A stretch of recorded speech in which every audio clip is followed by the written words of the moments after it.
আসসালামু আলাইকুম। বিএনপি আসলে কি চায়? বিএনপি নির্বাচনে চুরি করে তারপরে ইঞ্জিনিয়ারিং করে ভোটে জিতেছে। এটা বাংলাদেশের মানুষ সবাই দেখেছে। আপনারা এখন যেই সুরে কথা বলেন, আওয়ামী লীগ ২০১৪ সালের নির্বাচনে যা করেছে, ২০১৪ সালে তো আমি নিজেই বাংলাদেশেই ছিলাম। সেই ২০১৪ সালে আমার সেই ভিডিও এখনও ইউটিউবে নিশ্চয়ই আপনারা দেখেন। আমি দৌড়ে দৌড়ে তারপরে এই জাল ভোট টোট এগুলোকে ধরার কারণে আওয়ামী লীগের লোকজন আমার উপরে চড়াও হয়, ডিজিএফআই আমাকে নিয়ে যায়, তার প্রেক্ষিতে মামলা খাই, দেশ ছাড়ি। এরকম পরে নির্বাচনগুলো 18, 24 এগুলোতে সেই একই কাজ হয়েছে। মানে পার্থক্য শুধু ছিল যে যে সাংবাদিকরা দেশে ছিল সেগুলো সরকারের মতো করে কাজ করেছে, ডিজিএফআই যেভাবে চেয়েছে তারা সেভাবে খবর করেছে, নিউজ হয়েছে। দুই একটা খবর এসেছে কারচুপি টারচুপি, এগুলোতে কোনো সমস্যা হয়নি, তারা ক্ষমতায় ছিল। তো আপনাদের এইবারের যেরকম আপনারা যেটা করেছেন করে যেভাবে কথা বলছেন, আওয়ামী লীগ ঠিক একই সুরেই কথা বলতো। নির্বাচন সুষ্ঠু হয়েছে, ইনক্লুসিভ নির্বাচন হয়েছে, ফেয়ার নির্বাচন হয়েছে। তারপরে সাদা লোক ভাড়া করে নিয়ে যায় এই সজীব ওয়াজেদ 5,500 জয়, সে আপনার নিউজ করাইতো মিডিয়াকে দিয়ে, অমুক দেশের প্রতিনিধি, অমুক দেশের পর্যবেক্ষক, তিনি বলেছেন নির্বাচন সম্পূর্ণ সুষ্ঠু হয়েছে। তো আপনারা এখন এবারে নির্বাচনে যেটা করেছেন, মানে দেখতে তো সুষ্ঠুই মনে হয়েছে, সারাদিন সুন্দরভাবে ভোট হয়েছে। তারপরেও বিচ্ছিন্নভাবে তো সারা দেশে হয়েছে, এটা আমি মনে করি 300 আসনে এসকে। কিন্তু এর পরে সন্ধ্যার পরে যখন রেজাল্ট দেওয়া শুরু হলো, আপনারা যেইভাবে যেই প্রক্রিয়াতে আপনারা জিতে এসেছেন, এটা জামাত ইসলামী শুধু আপনাদেরকে দয়া করে তারপরে দিয়েছে, এই জন্য আপনারা জিতে এসেছেন। জামাত ইসলামের আপনি মনে করেন না যে এইটুক ক্ষমতা ছিল না, যে পাটোয়ারির এখানে রাত 3টা 4টা পর্যন্ত আপনারা নাটক করলেন, অনেক জায়গায় সকাল 8টা পর্যন্ত বিভিন্ন জায়গায় কাটাছেঁড়া করে তারপরে আপনারা ক্ষমতায় এসছেন। আর জামাত ইসলামী চাইলে এটা নিয়ে গ্যাঞ্জাম করতে পারতো না, এইটুক লোক বলতে নাই। অবশ্যই আছে, তারা করে নাই। এখনও ডক্টর শফিকুর রহমানকে আমি খুব সম্মান করি, কিন্তু ওনার ওনার ওনার প্রতি আমার অনেক ক্ষোভও আছে। উনি খুব সহজে মানুষকে ক্ষমা করে দেন, এটা কিন্তু আমি পছন্দ করি না। বাট উনি ওনার যেটা চরিত্র উনি সেটাই করবেন, ওনার ব্যাপার। তো উনি এখনও ক্ষমা করে যাচ্ছেন, তো সমস্যা নাই। আপনাদেরকে যেই সুযোগটা দেয়া হচ্ছে, হইতে পারে উনি ঠিক আছেন, যে ঠিক আছে দেশের একটা খুব খারাপ পরিস্থিতি ছিল, আমরা বিএনপিকে একটু সময় দিই, উনি হয়তো ঠিক। কিন্তু আপনারা সেই সময় সুযোগ নিয়ে এই গেল যে কয়দিন হলো আপনারা ধরেন ক্ষমতায় এসছেন, মন্ত্রিসভা গঠন করেছেন, তাও তো 15 দিনের বেশি হয়ে গেল। এর মাঝখানে আমরা বিভিন্ন নাটক সাটক দেখছি, বিরাট আকারের এক মার্টিন লুথার কিংয়ের চরিত্রে অভিনয় টভিনয়, এগুলো আমরা দেখছি। কিন্তু এর বাইরে যদি আপনি গুণগত কোনো মানের পরিবর্তন হয়েছে, গতকালকে পাবনাতে সেখানে জামাত ইসলামের জেলা সেক্রেটারি, তাকে আপনারা ধরে পিটিয়েছেন কেন? টেন্ডার জমা দিতে গিয়েছে। মানে টেন্ডার আপনারা কি চান? আপনারা ওই আগের মতো আওয়ামী লীগ যেমন করতে, আপনারা আগে ক্ষমতায় থাকাকালীন যেভাবে টেন্ডার আপনাদের লোকজন করবে, এর বাইরে কেউ দিতে পারবে না, যত টাকা ইচ্ছা তত টাকা প্রকল্প করবেন, এভাবে তো হবে না। এবার তো আপনি সব যদি বাদ দেন, যা দিয়েছেন জামাতকে সেটাও তো 70টা। তো এই 70-77টা ইয়েতে আপনি আপনার মতো করে তো চলতে পারবেন না। আপনাদেরগুলিতে আপনারা চুরি বাটপারি করেন, কিন্তু জামাত ইসলামেরগুলোতে তো তারা চুরি হইতে দিবে না। তারা তো পার্থক্যটা দেখাবে যে জামাত ইসলামের এমপিরা কিভাবে দেশ চালায় আর আপনারা কিভাবে দেশ চালায়। জামাত ইসলাম সেই টার্গেট নিয়েই কিন্তু তারা এখন চুপ করে আছে। তারা বুঝাবে যে জামাত ইসলামের দরকার। আপনারা এই 5 বছরে, মানে গত 1.5 বছরে তো পচেছেন, এই পরের 5 বছরে পচে গন্ধ হয়ে নাকের আশপাশে আনা যাবে না, এরকম এক বিএনপি হিসাবে মানুষের সামনে যায় তারপরে ভোট চাইতে হবে। ভোট চাইতে পারবেন না। এবং 5 বছর পরে কিন্তু জামাত ইসলাম আপনাকে সেই সুযোগও দেবেন। আপনারা যেটা মনে করছেন যে আওয়ামী লীগকে নিয়ে এসে তারপরে মাঠে নামাবেন, আওয়ামী লীগকে নিয়ে এসে মাঠে নামাইলে কী হবে? আপনার ভোট কাটবে। আপনারা এই গেল 15 দিনে যেই খেলা দেখাচ্ছেন, বদির মতো একজন ইয়াবা সম্রাট, তাকে আপনারা জামিন দিয়ে দিয়েছেন। আইবি রহমান, তাও আইবি রহমানেরটা মানা যায়। আইবি রহমান মানে আওয়ামী লীগ তো ওয়ান্স আওয়ামী লীগ অলওয়েজ আওয়ামী লীগ, এটা তো আর অস্বীকার করার কিছু নাই। কিন্তু তারপরেও এ তো এই শামীম ওসমানের মতো এরকম মানে মালখোর বখাটে ছিল না, যে কারণে তারটা মানা গেল। ওইদিকে ওই কি বলে বালিস্টার আরেক সুমন, এই বালিস্টার সুমন সে যে কথাবার্তা বলতো, জিয়াউর রহমানকে নিয়ে যেসব কথাবার্তা সে বলেছে, খালেদা জিয়ার পরিবারকে নিয়ে সে যেসব কথাবার্তা বলেছে, তার আপনারা জামিন দিলেন। সমানে টাকা খাচ্ছেন আর জামিন দিচ্ছেন, টাকা খায়া খায়া জামিন দিচ্ছেন। এগুলো মানুষ চুপ করে আছে।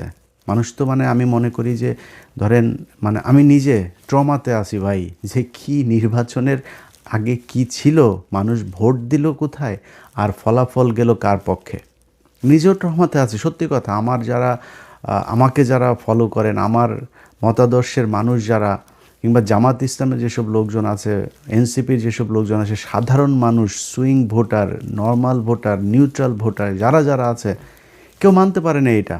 তারপরেও হাসিনা নাই, আমরা এটাতে সন্তুষ্ট। এবং তারেক রহমানের কাছে আমার নিজেরও প্রত্যাশা আছে। আমি গত 1.5 বছরও কিন্তু অনেকগুলো ভিডিওতে এই কথাটা বলেছি যে তারেক রহমানের আমি শুনেছি যে তার কিছু ভালো কিছু উদ্দেশ্য আছে। সে বলেছে না যে প্ল্যান আছে, তার কিছু প্ল্যান আছে, ওইটাও আমি জানি। তো তিনি যে মন্ত্রিসভা গঠন করেছেন, ওই যে ইকবাল হাসান মাহমুদ টুকু, এ হইল আগের বার এই যে তারেক রহমানকে খাম্বা তারেক বলা হয়, এই খাম্বা তারেক তো তারেক রহমানের কারণে নেই, এর কারণে হয়েছে। বিদ্যুৎ খাতের যত লুটপাট, বিদ্যুৎ খাতের অনুন্নয়ন, বিদ্যুতের ঘাটতি, বিদ্যুৎ বিভ্রান্তি, মানুষকে বিদ্যুৎ না দিয়ে কষ্ট দেয়া, সব কিছু এই টুকু তখন জ্বালানি মন্ত্রী ছিল। সেই লোকটাকে আপনি এবার ফুল মন্ত্রী করে এই মন্ত্রণালয়ে দিলেন। চোর বাটপার, এই যে বিকাশ নুরু, আরে ভাই বিকাশ নুরু বিকাশের টাকা নিয়ে মারামারি করতো রাশেদ আর এদের দলের কয়েকজন। সে বিকাশ নুরুরে আপনি যেখানে দিয়েছেন ও তো আরও চুরি করবে। ওর জীবনে তো এই জায়গা দেখে নাই। ও এখন এখান থেকে চুরি লুটপাট করে ও পৃথিবীর কারোর কথা চিন্তা করবে, ওরে খালি পকেটে যে যা দেয় ওইটা নিয়ে ও ইয়েতে থাকবে আর কি। ওর ভাই হচ্ছে গিয়ে ওই যে দুবাইতে ব্যবসা দিয়েছে, কাতারে ব্যবসা করে, গাড়ির শোরুম, বুঝেন আপনি কত টাকা কামিয়েছে তারা। এই গেল 1.5 বছরও যে পরিমাণে টাকা কামিয়েছে, এখন আবার দিয়েছেন এখানে, কেন কামাবে? তো এই ছাগল দিয়ে তো হাল চাষ হবে না। চোর বাটপারে বসায়া দেশ হজরত উমরের মতো শাসন ব্যবস্থা করবেন, এটা তো সম্ভব না। তারপরে আপনারা আপনার পাশা আপনি যা দেওয়া মনে চায় আপনারা কাটেন, আমাদের কোনো সমস্যা নেই। কিন্তু 15টা দিন যায় নাই পত্রিকার পাতা, যেইটুকু সাংবাদিকদের স্বাধীনতা আছে, আপনাদের গৃহপালিত, আপনাদের ডিজিএফআই শোনার নিউজই করে, তারপরও যেইটুকু এসছে এখন পর্যন্ত, প্রতিটা দিন বিএনপির ছাত্রদল, বিএনপির যুবদল, বিএনপি, এই যে নরসিংদীতে সব শেষ যে ঘটনাটা ঘটল, দেখেন একটা নারীকে সেখানে নুরা নামে একটা লোক, সে 15 দিন আগে তার লোকজন নিয়ে তার ধর্ষণ করেছে। সেটা নিয়ে ওইখানকার ওয়ার্ডের বিএনপির নেতা আহমদ আলী দেওয়ান, এই যে নরসিংদীর মাধবদীর, তার কাছে বিচার দিয়েছে। সেই আহমদ আলী দেওয়ান সে তো বিচার করেই নাই, তার ছেলে ইমরান দেওয়ান সহ আরও 5-6 জন মিলে তারা নিয়ে আবার ধর্ষণ করে আবার হত্যা করা হয়েছে, তার লাশ পাওয়া গিয়েছে এখন। আরে ভাই এটা কি ফাজলামির জায়গা নাকি? মানে দেশে আইন বিচার শাসন কোনো কিছু নাই, খালি মানে ভাব নিয়ে বিশাল আকারের মানে ক্ষমতা আছে, এরকম ক্ষমতা করে তারপরে আপনি যদি মানে করতে যান, হাসিনার মতো দেশ চালাইতে যান, বিরাট এক স্বরাষ্ট্রমন্ত্রী, আরে বাবার এসে বলে মবের সন্ত্রাসের দিয়ে, এটা তোর মারে এখন লাগাইছে যে এটা কি তোর কাছে ভাল লাগে না? এটা কি হয়েছে নাকি? এই যারা আজকে এগুলির মব বলে, তোদের মাদেরকে তো এখন মানে এই যে এটা দিয়ে লাগানোটারে কি মব বলবি না? তোর মারে কি বলবি বল আমার, এটা কি জিনিসটা কি? ওরা মব, আরে বাবা জুলাইতে পোলাপান যা করছে মব, 32 ভাঙা মব, প্রথম আলোরে জয় বাংলা করা মব, এগুলি হলো মব। আর ওনারা চাঁদাবাজি করবে, ধান্দাবাজি, মানুষের রেপ করে মেরে ফেলবে, এগুলো হচ্ছে গিয়ে জাস্টিস। ওনারা এমনি দেশ চালাইতে যায়। ভাই মানুষ শেখ হাসিনার আমলে নাই এটা মনে করেন। জাস্ট আপনার খুব ইমিডিয়েট পাস্ট, অল্প কিছুদিন, বেশি দিন হয় নাই ভাই, আপনার এই দেশের মানুষ কিন্তু এগুলো মানে নাই। আপনি এত ক্ষমতাশালী কোনো কিছু হয়ে যান নাই। এই বিএনপিরে আমরা চিনি, বহুদিন থেকে চিনি, বয়স তো কম হইল না। আপনাদের সেই শাসন আমল দেখছি, আপনাদের বিরোধী দল দেখছি, এবারও দেখবো ইনশাআল্লাহ, আল্লাহ যদি বাঁচায় রাখে।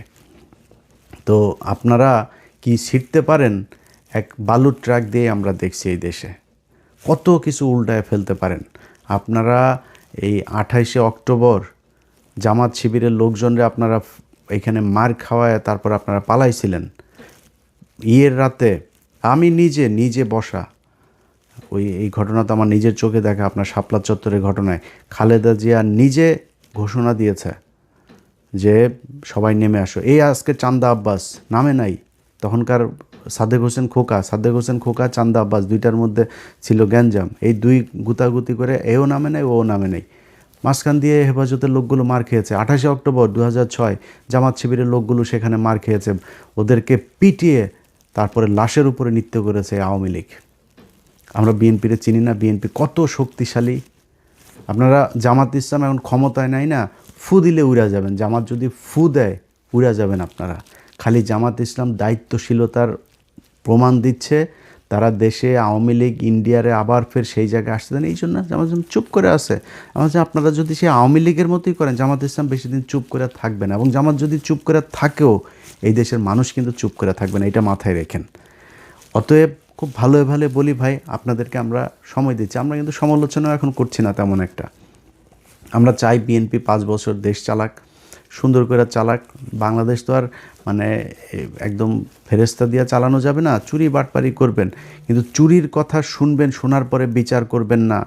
সেই পুলিশরা আগের মতো করে করবেন, তারপরে আপনার চুরি করার জন্য টেন্ডারবাজি করবেন ওপেনে। আগের সেই একই সিস্টেমে দেশ চলবে, সরকার চলবে। এই জন্য ভাই 2000 মানুষ 2500 মানুষ মারা যায় নাই। অতএব খুব সাবধানে বিএনপি। গত কয়েকদিনে যদি আমরা পত্রিকার নিউজগুলো যদি খালি দেখি, প্রতিটা দিন আপনারা যা করছেন তার উপরে এসে আবার আওয়ামী লীগের লোকজনকে ছেড়ে দিচ্ছেন। এই সমন্বয়ক এরে কোপায় ওরে কোপায়, এগুলো নিয়ে নিউজও হচ্ছে না। এবং আমি খুব আশ্চর্য হচ্ছি যে এনসিপির পোলাপানগুলো চুপ। তাদের এনসিপির বড় নেতা যারা, তারা বিভিন্ন বিষয় নিয়ে কথা বলে। তাদের সমন্বয়ক মোহাম্মদপুরে একটা ছেলেরে কুপিয়েছে, এই দিন মৎস্য ভবনের সামনে আরেকটা ছেলেরে কুপিয়েছে। এটা নিয়ে নিউজই, ওদের ফেসবুকে একটা পোস্টও করে নেই ওরা। এইভাবে মানে করে তারপরে চলছে। এই ফাঁকে আপনারা আওয়ামী লীগের লোকজনকে সমানে জামিন দিয়ে বের করে দিচ্ছেন। প্রতিদিন দলে দলে মানুষ বের হচ্ছে জেলখানা থেকে, শুনছি। তো আমরা চুপ করে আসছি যে কেন? আপনারা যদি ভালো মনে করেন, আপনাদের যদি সমস্যা না হয়, আওয়ামী লীগ বের হইলে তো জামাতের সমস্যা না। জামাত বাংলাদেশে থাকবে, জামাতটা আপনি সরাইতে পারবেন না। জামাত যেখানে এসছে, আল্লাহ যদি চাই এটা সামনের দিকে যাবে। এবং সেটা মানুষ প্রমাণ করে দিয়েছে যে বাংলাদেশের মানুষ জামাতকে পছন্দ করে, তাদেরকেই বিশ্বাস করে, তারা সামনেই যাবে। সামনে আপনারা মুক্তিযোদ্ধার চেতনার দল না, আওয়ামী লীগ কিন্তু মুক্তিযোদ্ধার মূল মানে মালিক কিন্তু এই 54 বছরে নিজেদেরকে ওই জায়গায় নিয়ে গিয়েছে। তারা ইতিহাস পুরোটা তাদের মতো করে তৈরি করেছে। এইখানে আপনি যত কিছুই প্রমাণ করতে যান, সব শেষ যেটা প্রমাণ করতে পারবেন, জিয়াউর রহমান স্বাধীনতার ঘোষণা দিয়েছিল। তো জিয়াউর রহমান স্বাধীনতার ঘোষণা, সেই ইতিহাস তো শেখ মুজিব হলো স্বাধীনতার স্থপতি, পিতা। তা আপনি সেখানে শিশু, আপনি সেই পিতার শিশু হয়ে আপনি তো রাস্তায় থাকতে পারবেন না। সো আওয়ামী লীগ থাকবে যদি আপনি স্বাধীনতার চেতনাধারী হইতে চান, আর জামাত থাকবে। সো আপনাকে ডিসাইড করতে হবে আপনি থাকবেন না আওয়ামী লীগ থাকবে। যদি আওয়ামী লীগের নিয়ে আসেন, এটা জামাতের কোনো সমস্যা নাই। আমি আজ থেকে সেই 6 মাস আগে জামাতের আমিরের সাথে আমার এখানে দেখা হয়, আমি বলেছিলাম যে ভাই, আমি আপনার একটা বেয়াদবি না নিলে একটা রিকোয়েস্ট করবো। হ্যাঁ, কী? আমার হচ্ছে আওয়ামী লীগকে এবার নির্বাচনে আসতে দেন। উনি সোফায়, আমরা দুজন পাশাপাশি বসেছি, উনি পা উঠে, কেন ইলিয়াস, কেন কী? আমি বললাম এই যদি নাকি এদেরকে আনেন, এদের ভোট কিন্তু বিএনপিকে দিবে, এদেরকে আসতে দেন, 2 দলে ভাগ হবে, মাঝখান দিয়ে আপনারা ক্ষমতায় যাবেন। তো এটা হবে সামনে 5 বছর পরে, আসতে দেন যা আওয়ামী লীগ। আমরা চাই আওয়ামী লীগ ক্ষমতা এই নির্বাচনে আসুক। আওয়ামী লীগ নির্বাচনে 10 বছর পরে আইসা মানুষ সেই 1971 সাল 74 সালে নাই। এখন সব ইউটিউবে, ফেসবুকে সব ডকুমেন্টস, এভিডেন্স, একদম ভিজুয়াল মিডিয়াতে প্রমাণ আছে। এগুলো মানুষ দেখেছে, মানুষ সেই আই উইটনেস সবাই। তারা জানে, তারা নৌকায় যায় ভোট দিবে, এটা মনে করার কারণ। এবার যে ভোট আপনারা যা পেয়েছেন, চুরি না করে যেটা পেয়েছেন, এইটা আপনারা আওয়ামী লীগ সব মিলায় সেটা। আর আপনারা কতটুক পেয়েছেন ভোট জানেন? আপনারা 20% আসন পেয়েছেন। কেন বললাম? কারণ 20% না ভোট না, ওই 20% না ভোট আপনার, আর হা ভোটের 80% পুরোটা দাঁড়িপাল্লার ভোট ছিল। তো এটার ওই যে বট মট বলে বট যদি হয় তো বট তো বটই, বট হইয়া ভোটের কি ইকুয়েশন কি, ভোট যে সারা দেশের ভোটের পার্সেন্টেজ করে কি হয়েছে, 37% ভোট পেয়েছে জামাতে ইসলাম। বাংলাদেশে 37% বট, ওইটা বট যা ভোট দিয়ে আসছে। সো এই নিয়ে সন্তুষ্টি নিয়ে বসে থাকেন আর দেশ এমনি চালান, চালাইতে চালাইতে তারপরে দেখবেন সামনে মানুষ জুতা দিয়া তারপরে গদির থেকে নামাবে। যেভাবে দেশ চালাচ্ছেন এইভাবে দেশ চলুক, এইটা অন্তত এইবারের এই পরিস্থিতিতে এসে এইরকম নির্বাচনে একটা সরকার এসে এরকমভাবে দেশ চালাবে, এটাই দেশের মানুষ চায় নাই। অতএব ভাই আমরা এখনও বলছি, আপনাদের সময় দিতে চাই, আমরা আপনাদেরকে নিয়ে খুব খুব ঠান্ডা মাথায় আছি, একদম সময় দিচ্ছি, কোনো কথা বলছি না, নিজে নিজে কোনো মানে অনুসন্ধান করে কোনো বিষয় নিয়ে কোনো নেতারে নিয়ে কোনো কিছু করছেও না, আপনাদের সুযোগ দিচ্ছি, আপনারা চালান। আমরা চাই বিরোধী দল একটা তো দুইটা দল তো দেশে থাকবেই, আমরা চাই বেটার আওয়ামী লীগের চাইতে আপনারা থাকেন, জামাতে থাকতেন। আর জামাতরে এই যে শেষ করে দিয়ে তারপরে আওয়ামী লীগকে নিয়ে আসবেন, এটা মনে করার কোনো কারণ নাই। আপনি জামাতটা শেষ করে দিবেন না, মনে করেন আপনি আবার আওয়ামী লীগের মতো নিবন্ধন সব বাতিল করে দলের একদম করে দিলেন, ব্যান করে দিলেন। আজ থেকে 15 বছর পরে যায় দেখবেন বিএনপির মহাসচিব জামাত ইসলামের রোকন। বলে রাখলাম এটা আপনারে। অতএব এদেরকে সরাইতে পারবেন, এদেরকে শেষ করতে পারবেন না। এরা দল করে পকেটে টাকা দেয়া, আর এদের দল করার মানে সত্যি হোক মিথ্যা হোক, এরা ভুল হোক আর আপনি ভুল হন, যেই ভুল হোক, এরা দল করে উপরে একজনের খুশি করানোর জন্য। এদের আপনি সরাইতে পারবেন না। যার মৃত্যুর যার ভয় নাই, যে ফাঁসি হয়ে যাবে শোনার পরেও যে এটারে রিভিউ করার জন্য রাষ্ট্রপতির কাছে যায় না, আপিলটা পর্যন্ত করে না, এই দলের আপনি সরাবেন কীভাবে? এটা সম্ভব না, এটা সরানো। আমি জামাত ইসলাম করি না ভাই, তারপরেও আমি তাদের যেই পলিসি, তাদের যেই মানে চিন্তা ভাবনা, তাদের আদর্শ, এগুলোর সম্মান না করে কিছু করার নাই। আপনি এটার বিরুদ্ধে যাইতে পারবেন না। আজকে বাংলাদেশের যেসব নারীরা পর্দা করে না, সেই নারীরাও আজকে জামাত ইসলামের পক্ষে কথা বলে, জামাত ইসলামের ভোট চায়, ওপেনে তারা মিছিলে যোগ দেয়। এটাই বাংলাদেশ, এটাই দাঁড়িপাল্লার মানে বিজয়। আপনি নির্বাচনে চুরি করে আজকে নির্বাচিত হয়ে তারপরে দেশ চালাচ্ছেন, এই জন্য বিশাল আকারে নিজেরা কিছু মনে করেন, এটা মনে করেন না। আল্লাহ হাফেজ।